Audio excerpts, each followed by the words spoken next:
top of your screen? Let me know if it does. It should say what? It should say Donovan recording the call at the top of the screen. Yeah, Donovan at the top of the screen. It says that. Yes. All right. Oh, I'm gonna do my intro now. Great. Yo guys, ladies and gentlemen, it's me, Bootio's boy, wrestling fan. I'm here today with an interview via Skype. My guest today is AJ Kirsh. How's it going? Good, man. How are you? Thanks for having me on. I'm doing well. It's the second time. Hey, so nice we had to do it twice. So how is everyone doing? Where you're from with COVID? Yeah, so I'm in Berkeley, California. It's in the San Francisco Bay Area, and I'm very lucky that all of my family and friends seem to be doing just fine. Obviously, we've had to make some adjustments in ways that we had not considered prior, but as far as health goes, everybody's doing okay. Now, can you tell the fans a little more about yourself? Like, what got you into wrestling? Let me ask that. Yeah, so I was flipping through channels in March of '96, and it was, just a couple months before the NWO became a thing and WCW. It was just a couple months before the phrase Austin 316 was born, and it was a really exciting time to be a wrestling fan. And for whatever reason, just the athleticism, the drama, the storytelling, the characters, it all just really enthralled me. It just grabbed my attention, and I've been a fan ever since. Now, for those fans who don't know, AJ was on Tough Enough back in 2011. Can you tell us more about that? What was it like? How did you get on Tough Enough? Yeah, that experience was very intense. I mean, anytime you're training under Stone Cold Steve Austin, Bill DeMott, Trish Stratus, and Booker T, it's going to be intense. And, we had cameras on us for, 24 hours a day. We had cameras on us. So pretty stressful environment, absolutely. But I got on Tough Enough because I saw on social media that they were bringing it back, and so I wanted to be a part of it. And, just like anybody else, I had as good a shot as anybody. So I was like, you know what, I'll send in a video. We'll see what happens. Why not? And then that turned into a series of extensive phone interviews, casting interviews, Skype interviews, and eventually they flew me and 13 other contestants. Well, so they flew a total of 28 people down to Los Angeles for in-person casting interviews. And then they flew 14 people back home. The 14 people that they kept were the contestants on the show, and we went right into filming the day after we were told we were going to be on the show. So a very intense experience. It's almost like I heard that before. Yeah, weird, right? Is there anything, unfortunately, you came up short, but you lasted pretty long, 8 weeks, was it? Correct. Is there anything that you would have done differently to maybe change the outcome of Tough Enough?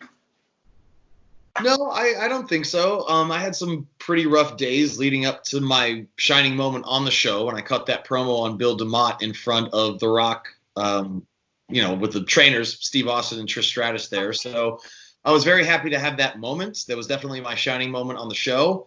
But at the time, I don't think I was ready to win Tough Enough. I don't think I was ready to be a WWE superstar had I won. So I'm grateful for the moment that I had, and I'm happy that I parlayed that moment into a career behind the microphone. So I don't think I would have changed anything else about my experience on Tough Enough. Now, you're also an actor, but you also were on WWE as a YOLO Tag Team Champion. That's right. Tell us more about that and when you're going to get those belts back. Yeah, good question. I would love to know the answer to that question as well. Heavy Machinery defeated myself and Dave Dutra on an episode of SmackDown last June, and I don't think they've defended the titles once. In fact, I saw that their new action figure came out with a little tiny replica of the Yolo County Tag Team Championships, which again strikes me as funny because they have not defended the belts. Yeah, I understand WWE has done away with the rematch clause. It's not necessary for a new champion to have to defend their title against the prior champion, which is a bit of a shame, if I'm being honest. But the Yolo County office has been hounding the WWE headquarters with phone calls, emails, faxes, snail mail, basically any which way they can. They're trying to get WWE's attention to give myself and Dave Dutra the rematch we really deserve, especially considering Heavy Machinery has yet to defend those titles. So that's all I'm trying to say. Would you say that they're kind of like the Brock Lesnar tag team? They don't defend the title as much like him? Not nearly as much as they should. Not nearly as much as they should. I mean, they have the gall to include the Yolo County Tag Team Championships, which, by the way, is one of the most beautifully designed championship belts in the history of professional wrestling. And the fact that their action figure comes with a belt that they don't even defend seems kind of criminal to me. Mm-hmm.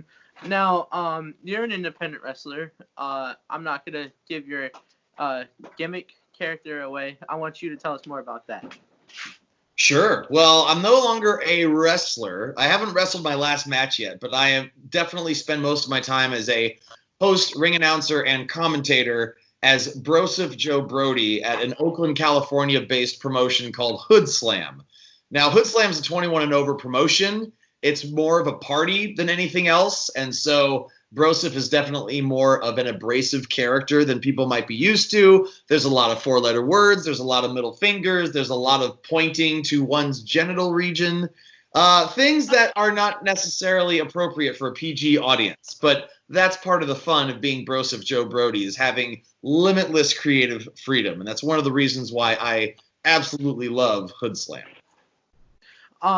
Now, you have done, you do like live streams and on whether it's Facebook or Twitch, and I witnessed Joseph Joe Brody on Friday night on your workout. He's kind of a dick, I'm going to be honest. No offense, kind of. He is a raging douchebag. Absolutely the worst. I don't even understand why people want to see Broseph on my live streams. I mean, you were there. You were there doing one of my workouts, which I do every weeknight at 5:15 p.m. Pacific time, twitch.tv/AJ Kirsh. It's completely free. It's an at-home zero equipment body weight workout. So for those who are looking for a way to stay active and motivated, I like to provide that service. So add me on Twitch at AJ Kirsh. I appreciate you checking it out. Thank you, Donovan, for checking it out. And if I hit a certain amount of tips, Broseph comes out. He's usually passed out in my room, curled up with a bottle of Jack Daniels, just strung out on whatever drugs he was doing the night before. I'm a little bit worried about him, to be honest. I want to get him in rehab, but he's looking for a place to crash, so I let him crash at my place. But yeah, he's kind of a dick. He really is. But can I let you in on a little secret of what he said on the live stream? Yeah, do tell. He said that he was gonna get you drunk enough. He found a bunch of like 8x10 pictures of you from MLW, and he said, did what? And I quote, he said he's gonna get you drunk enough to sign them, and then he's gonna send them to people who like buy. Huh. That's news to me. That's news to me. I'm gonna have to take that up with Broseph when I see him next. But he's been ducking me lately. I mean, he's either passed out and I don't want to wake him up because he becomes a total dick if I wake him up, or he's been like working out the whole time. So next time I see him and actually corner him, I'm gonna have a talk with him about that. Thank you for pointing that out. You're welcome. Now, can you tell us why do you kind of you're not a stripper on your live streams, but like you said, if you get enough tips, some things start to happen. Why do you remove your clothing? Because it gets hot. I'm working out. My body temperature starts rising up. And it's in the interest of safety more than anything else, because it's in the interest of safety. If I overheat and pass out and die on Twitch, that's not good for anybody. Nobody's working out anymore. I'm sure Twitch is going to get some backlash for that. And it feels good to work out with your shirt off. If you go out to a park or if you look on the road or something and people are running with their shirts off in the sunshine, and I'm in the San Francisco Bay Area. It is gorgeous out here. It's like 70 degrees and sunny right now. So it just feels good to work out with your shirt off. And if people feel compelled to pay for that, and in the interest of keeping me safe, who am I to turn them down? Now I asked this question to independent wrestlers in my area because sometimes this happens and I can see what they're wearing. What type of underwear do you wear?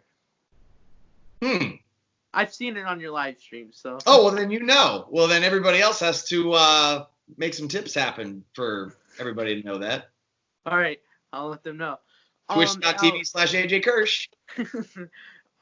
Now you're also an actor. When you're not in the wrestling business, and you were in a movie called Jexy, which starred Adam Devine. And there's a certain part that I really like. It's the only part with you, but you yelled at Adam because you're late to yoga. Yep. Now, can you tell us more about that morning? Did you ever make it to yoga? And yeah, just tell us about that. Sure. I don't appreciate people looking at their phones when they're on the streets, when they're driving. They need to pay attention, not just for their safety, but for the safety of everybody else. So when I noticed that Adam was constantly staring at and for some reason talking to his phone, I chose to let him know that I didn't appreciate that because I was running late for yoga. And if I run late for yoga, it just makes for a bad day altogether. So I let him know that I was displeased, to say the least. He quickly removed himself from my path. He removed himself. And I eventually got to yoga, but I got there about 15 minutes late. And so I was about 15 minutes unbalanced for the rest of the day. How do you get these parts, whether it's in wrestling with WWE, whether it's in movies? You were also in 2K as Buzz. Correct.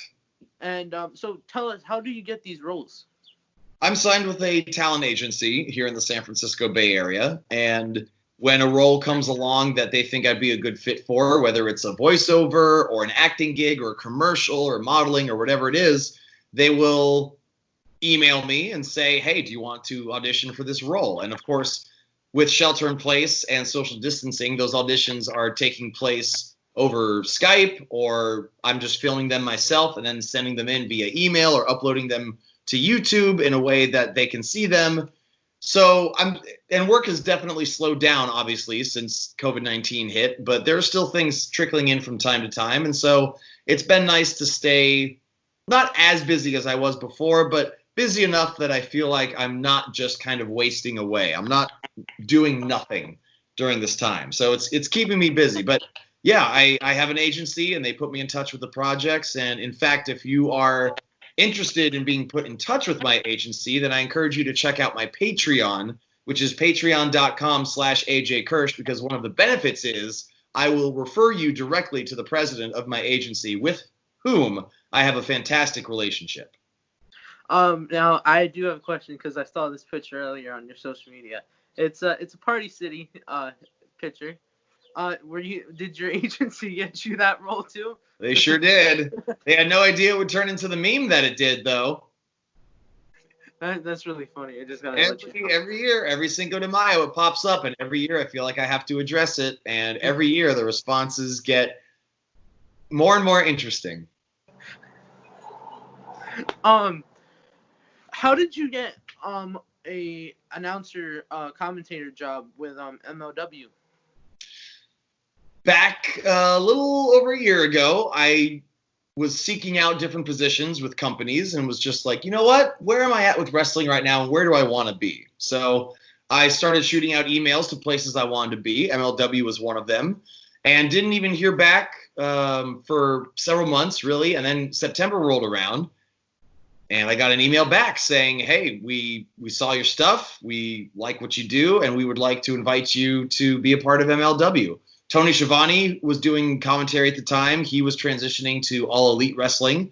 And Jim Cornette said or did something that Jim Cornette does that got him in some hot water. So they were shuffling their deck. They had a spot open. And I was like, you know what? Now it feels like the right time. So struck a deal, and I've been with MLW ever since. Speaking about deck, let me just correct myself. I'm not saying dick. I'm saying deck. With an E. It's with an E, people. Absolutely. Because, some people out there, they like to confuse it. They've got different minds. Yes, can you define what Big Deck Energy is? Big Deck Energy is the name of the workout that I do on Twitch. I just do it in my living room. There's no equipment required.